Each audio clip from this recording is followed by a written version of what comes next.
কেন্দ্রীয় সরকার দিচ্ছে না টাকা।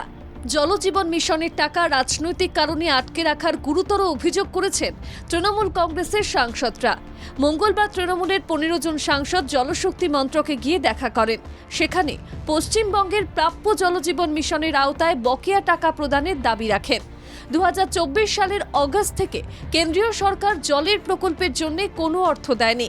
2024-25 অর্থবর্ষে জলজীবন মিশনের বরাদ্দ ছিল 10,100 কোটি টাকা।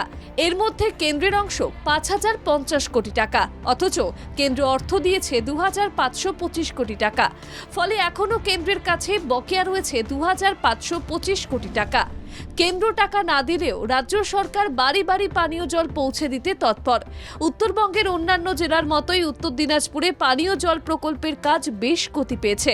এর মধ্যে রায়গঞ্জ বালুরঘাট রাজ্য সড়কে ভূগর্ভস্থ পানীয় জলের পাইপলাইন ফেটে জলে থই থই করছে কালিয়াগঞ্জ থানার সামনের রাস্তা।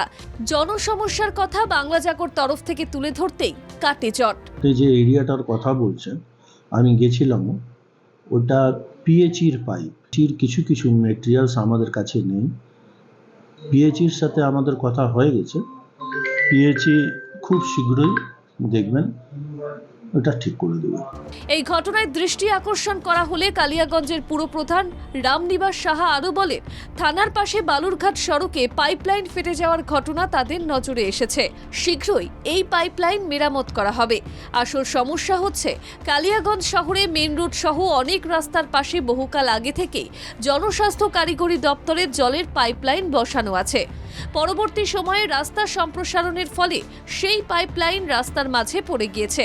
ভারী যানবাহনের চাপে রাস্তার মাঝে থাকা সেই পাইপলাইন ফেটে গিয়ে এই ধরনের পরিস্থিতি তৈরি হচ্ছে।